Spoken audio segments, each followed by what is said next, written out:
the US military blockade of Iranian ports. Blockade the Strait of Hormuz. The United States started its naval blockade. We are now days into a US blockade of Iranian ports and tanker traffic. Oil prices are rising, global tensions are escalating, and the risk of full-scale war is back on the table. So what is the current situation, and how could it affect the global economy?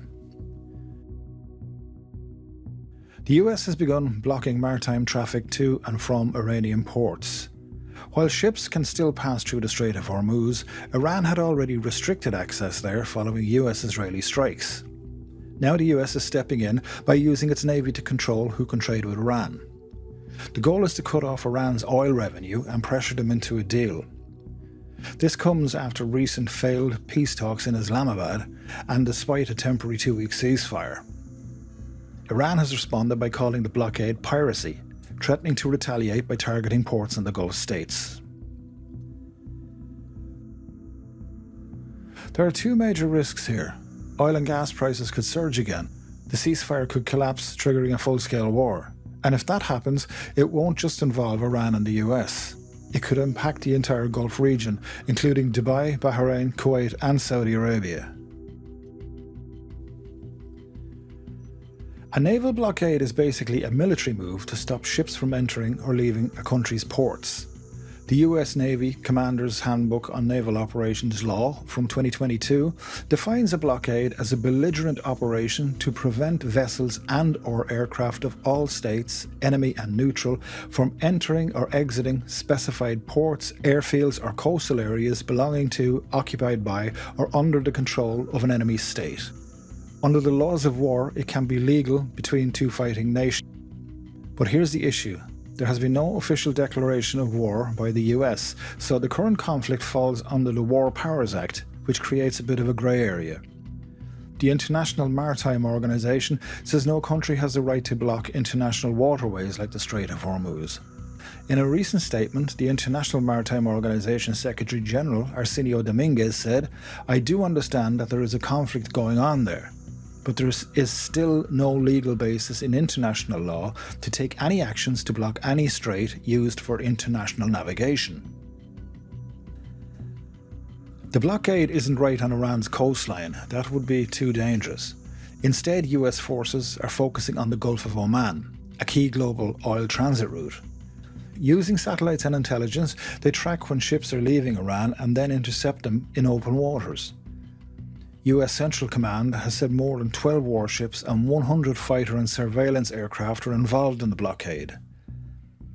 Included in this force is the USS Abraham Lincoln aircraft carrier, which is positioned on the eastern edge of the Gulf of Oman, roughly 124 miles to the south of the Iranian coast. The Lincoln will be joined by the USS George H.W. Bush Carrier Strike Group in coming days. Bush, which deployed at the end of March, did not sail through the Strait of Gibraltar and into the Mediterranean Sea, which would be a typical transit for East Coast-based carriers headed to the Middle East.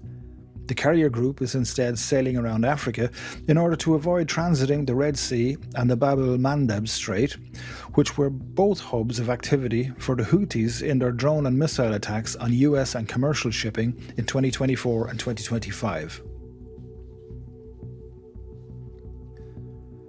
Boarding parties have previously used helicopters to rappel onto oil tankers suspected of operating illegally in the Caribbean, but the US military has given few details on how operations will be carried out in the Gulf. Humanitarian goods like food and medicine will still be allowed to get through, but only after inspection. So far, no ships have been seized, but the US says some vessels have been turned back. There is also reports of spoofing, where ships fake their locations to avoid detection.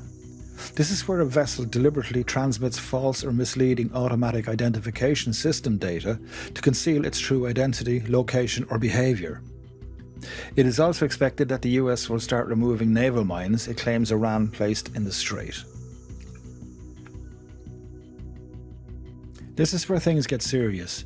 The Strait of Hormuz handles about 20% of the world's energy supply. Even partial disruption has already driven prices up and threatened global trade. And here's the twist. Iran is still exporting oil and actually profiting from higher prices. March was the 5th biggest month for oil exports from Iran over the past year and a half. Countries like China, which buys most of Iran's oil, are now caught in the middle, calling the blockade dangerous. If this continues, fuel prices rise, food prices increase, and the supply chains get disrupted.